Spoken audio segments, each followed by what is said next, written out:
Hello friends, welcome to मीहास wonderful garden. आज का मेरा प्लांट है जेड प्लांट। सितंबर शुरू हो चुका है, बल्कि सितंबर आधा निकल भी चुका है। अब वो मौसम आ चुका है कि बारिश बिल्कुल बंद होने पर है और साथ ही साथ धूप भी बहुत ही तेज़ निकल रही है। अब ये मौसम आ चुका है जब आपको अपने जेड प्लांट पर काम कर लेना है। अगर आपका प्लांट अच्छे से ग्रोथ नहीं कर रहा है या ग्रोथ भी बहुत ही अच्छे से कर रहा है, तब भी आपको इस मौसम में वो काम कर लेना है जो कि मैं आपको बताने जा रही हूँ। तो चलिए शुरू करते हैं। लगभग 8-9 दिन ही बचे हैं अक्टूबर आने में। अक्टूबर ऐसा मंथ है जब ना ही ज़्यादा धूप तेज़ होती है और ना ही बारिश होती है। ये मौसम ऐसा होता है जब आपको जो जितने भी परमानेंट प्लांट हैं उनमें खूब अच्छे से फर्टिलाइज़र देने की ज़रूरत होती है। अगर आप अच्छे से इस पे काम कर लेंगे तो जो आगे 2-3 महीने बाद जो सर्दी आ रही है उसमें आपका प्लांट अच्छे से सरवाइव कर पाएगा। अभी अगर इस पे ध्यान नहीं देंगे तो आगे इस पे आप काम नहीं कर पाएंगे और वही पौधा जिस पे आपने ध्यान नहीं दिया धीरे धीरे डोरमेंसी में चला जाएगा, अपने पीले पत्ते करने लगेगा और गिराने लगेगा, झाड़ने लगेगा। सर्दियों में थोड़ा सरवाइव करना उसको प्रॉब्लम देगा। तो अच्छा है अभी आप उस पे काम कर लें जिससे वो पूरी सर्दी भी ग्रोथ करता रहे, डोरमेंसी में ना जाए। तो इसके लिए सबसे पहले आप अपने प्लांट की अच्छे से गुड़ाई करके देखें। जैसे ये मेरा प्लांट है, ये देखिए कितनी अच्छे से ग्रोथ हुई है।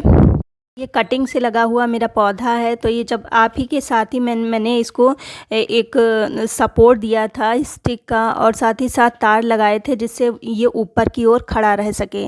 तो देखिए अभी हम गुड़ाई करते हैं तो आप खुद ही देख रहे होंगे कितनी रूट कट रही हैं। ये देखिए जब पौधा अच्छे से ग्रोथ करता है तो बहुत ही जल्दी रूट बाउंड हो जाता है। तो ये टाइम बहुत ही अच्छा है, आप अपने प्लांट को पॉट से बाहर निकाल लीजिए। तो मैं निकाल लेती हूँ। जैसे वाइट आप देख रहे होंगे पूरी रूट मिट्टी से बंधी हुई है और कुछ फंगस भी लगा है, तो इसका भी मुझे इलाज करना होगा। और आधा जितना है आधा मैं कट करे दे रही हूँ इसकी जड़ें। और अगर इस समय ये काम नहीं होता तो फिर आगे बहुत ही लेट हो जाता और यही फंगस की वजह से प्लांट धीरे धीरे ख़राब होने लगता है, ग्रोथ नहीं अच्छे से करता है। तो जब आप बाहर निकालेंगे तो सभी और जो प्रॉब्लम्स होती हैं वो भी पता चलेंगी। तो साइड से भी मिट्टी मैंने निकाल दी है और ऊपर की भी कुछ हम मिट्टी निकालेंगे। और ये जो मिट्टी निकली है आप खुद ही देखिए, इसमें कोई झस नहीं है, तब भी बेचारा प्लांट ग्रोथ कर रहा था। तो ये सभी हम रूट्स पहले हम खोल देते हैं, इसकी रूट जितने मिट्टी में है वो सब कुछ हटा देते हैं। और इसमें फंगस वाइट कलर की लगी हुई थी तो उसका भी ट्रीटमेंट करना है। आप चाहें तो नई मिट्टी ले सकते हैं, लेकिन नई मिट्टी इस समय बारिश हो रही है तो मिलना बहुत ही मुश्किल है। तो मैं यही मिट्टी का यूज़ करूँगी। और बारिश का ये रहता है कि कभी बादल, हालांकि बारिश नहीं हो रही है लेकिन बादल आ जाते हैं तो डर ही बना रहता है कि कहीं बारिश ना होने लगे। तो अगर इधर उधर मिट्टी फैली रहती है तो फिर प्रॉब्लम हो जाती है। तो रूट ट्रीटमेंट जैसे मैंने रूट कट किया, बस उसको शिफ्ट करना होता है, फैला के मैं नहीं कुछ डालती।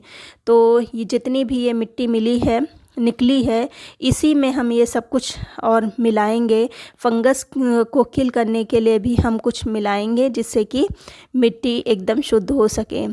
तो ये देखिए मिट्टी निकल आई है, सारी रूट्स मैंने हटा दी हैं। अब हम इसमें जो ये गोबर की खाद होती है, ये देखिए इतनी मिट्टी निकली है और इसमें लगभग 2 मुट्ठी मैंने गोबर की खाद मिक्स कर ली है। और ये खाद थोड़ी सी भीग गई थी, बाहर रखी थी। जो दूसरी चीज़ मैंने मिक्स करने जा रही हूँ वो है फंगीसाइड। आप जो मैंने पहले बताया था कि फंगस इसमें कुछ वाइट कलर की थी, ये देखिए इधर भी पड़ी हुई है, तो उसके लिए मैंने ये मिला रहे हैं। वैसे तो धूप में डाल देते तो वो हो जाता सही, लेकिन इस समय धूप में डालने थोड़ा सा रिस्की है। तो अब चींटियाँ वगैरह ना आएँ तो उसके लिए मैंने नीम की खली ली है।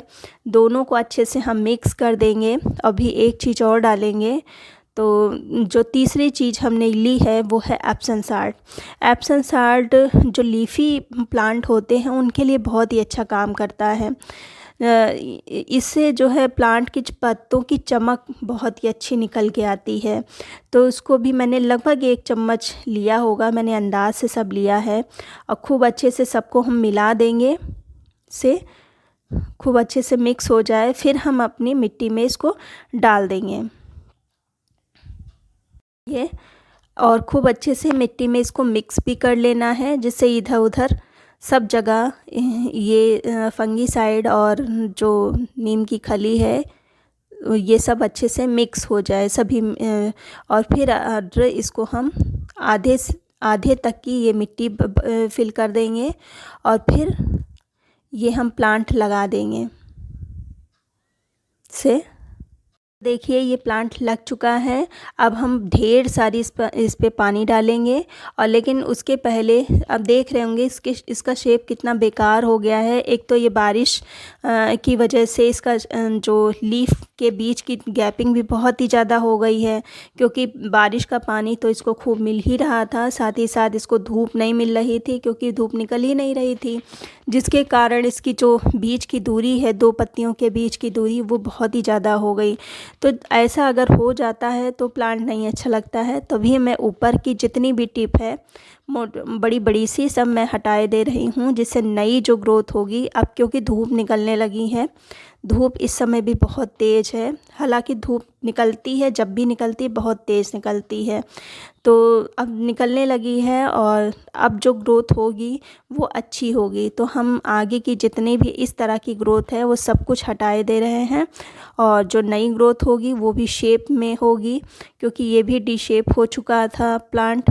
तो हम सब एक साइज़ में इसको हम कट कर लेंगे से, और नीचे की जितनी नई ग्रोथ हो रही है वो सब कुछ हटा देंगे।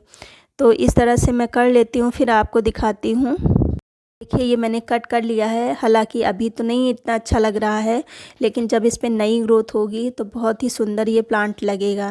तो ऐसे ही आप भी प्लांट जो भी काम करना है जल्दी कर लें, और ये पानी हम भर के इस पे डाल देंगे। तो अगर आपका प्लांट अच्छे से ग्रोथ कर रहा है तब भी ये काम करिए। अगर उसमें ग्रोथ अच्छी नहीं हो रही है या प्लांट आपका अच्छा नहीं चल रहा है तब भी ये आप काम करिए। आप अपने प्लांट को जिस भी पॉट में रखा है उससे निकाल के दूसरे पॉट में लगाइए, दूसरी मिट्टी में लगाइए, अगर आपका प्लांट अच्छे से नहीं चल रहा है तो। अब बात कर लेते हैं, अगर इतना लंबा आप प्रोसेस नहीं करना चाहते हैं तो क्या करें। तो जितना ये जैसे ये प्लांट है तो इसकी आधी तक की मिट्टी हटा देंगे, और जो जो फर्टिलाइज़र मैंने मिट्टी में मिक्स करी है वो सारी फर्टिलाइज़र इसमें हम डालेंगे। और फिर जो या तो नई मिट्टी से कवर कर देंगे या जो मिट्टी बाहर निकली है वही मिट्टी हम इस पे डाल देंगे, और फिर पानी डाल देंगे। ये काम आप कर सकते हैं, लेकिन जैसे मैंने बताया आपको, उससे जो भी प्रॉब्लम रूट में होती है वो पता चल जाती है। अगर ऊपर ऊपर से आप मिट्टी निकाल लेंगे तो जो मेन प्रॉब्लम होगी वो नहीं पता चलती है। खैर, जैसे आपको सुविधाजनक लगे वैसे आप करिए। उम्मीद करती हूँ वीडियो अच्छा लगा होगा। अगर अच्छा लगा है तो लाइक कर लीजिए, सब्सक्राइब कर लीजिए। मिलते हैं फिर किसी वीडियो में नई जानकारी।